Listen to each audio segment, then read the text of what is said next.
Hey everyone! The other day I got an idea for a sort of ongoing feature, exploring the urban legends of gaming. Think of it kind of like Mythbusters, only with less science and more video games. Also, not as awesome, but it's still pretty good. The feature has no determined schedule. I'll probably do them on weekends, and there's no clear defined ending to it. I'll just do it as I come up with them. If you know a gaming myth that you'd like to see me explore, or a common misconception you want debunked, feel free to make a suggestion, but I make no promises that I'll do them. Just one thing, I'll be doing urban legends about games, so not so much rumors like playing as Luigi in Super Mario 64 or whatever. Anyway, today is the first urban legend of gaming, and it's one that's so widespread that everyone pretty much believes it. A lot of people tend to just believe what they hear, especially when it has to do with a foreign culture. After all, they'll do anything over in Japan, right? It has to do with my favorite series of RPGs, Dragon Quest, or as it was known for quite some time in America, Dragon Warrior. For the longest time, the series wasn't exactly what I would call popular in this country. Almost everyone had a copy of the first game, and if you look at the sales numbers for it, they're pretty impressive. The problem is most of them were given away, as you got a free copy with a subscription to Nintendo Power.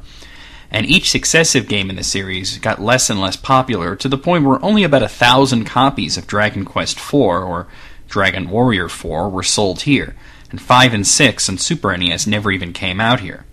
Enix released 7 on the PlayStation here, but it sold badly as well. It wasn't until Enix became Square Enix and the games were marketed properly and given a much bigger budget that all of a sudden people were paying attention to Dragon Quest, in America at least. But in Japan, it's always been popular. One of the most popular series of all time, easily outstripping, say, Final Fantasy. In Japan, you could just go out into the streets of Tokyo or Osaka and find people huddled around their DSs playing Dragon Quest IX. And there are advertisements everywhere for Dragon Quest Monsters Joker 2. There's so much merchandise out there, and there's even a restaurant that sells meals named after Dragon Quest creatures. Want to eat some chopped up fungool over pasta? Sounds vile, but you can get it. Or how about a nice slime curry bun? Yum yum.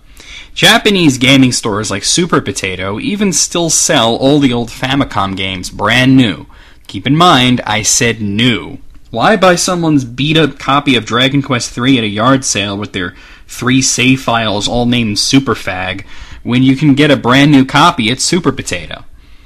Dragon Quest Mania in Japan is not a new phenomenon.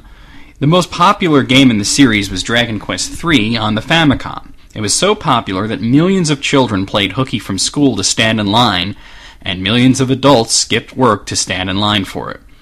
It got to be such a problem that a law was passed stating that Dragon Quest games can only be released on a weekend or holiday, so millions of Japanese businessmen taking off from work to fight slimes doesn't destroy the Japanese economy. Well, it's a fantastic story, and something that's so easy to believe because of how fanatical the Japanese are about Dragon Quest, and the fact that, because it's a foreign country, people are willing to believe that they'll do things that would never happen in their country. The problem? It's bullshit. It's time to end this story once and for all. There is no Dragon Quest law, and there never was. While it's true that Dragon Quest games are all released on Sunday, it's not because of any law. It's actually Enix's own internal policy. And it wasn't because people were skipping work and class. It was to make more money. Enix saw great profit potential when they saw how many people were willing to skip work and school, but then there's all the people that didn't.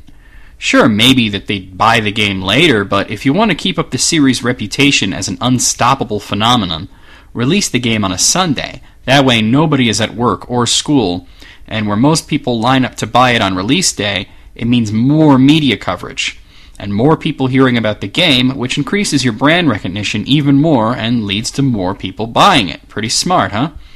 I'm not sure where exactly the myth came from that it was actually a law, but I have a theory that Enix may have started the rumor themselves, and while your average Japanese person knows that it's not true, people all over the world hear about it all the time, and this can only help Enix. After all, hearing something that is so popular that they had to make laws regarding its sale, it makes you want to try it out. The practice of releasing Dragon Quest games on Sunday is not restricted to just that series, however, as other game companies, most notably Nintendo, have done this, to the point where games in the Pokemon and Mario series are now being released on Sundays, even in America. Well, I don't think this legend is going anywhere. It's so widespread that people will continue to spread it, and it's believable, so people will continue to believe it. But I've done my small part in stemming the tide of misinformation, so whether or not you choose to spread the truth around is up to you, but at the least, don't go telling people the story anymore. It's just not true.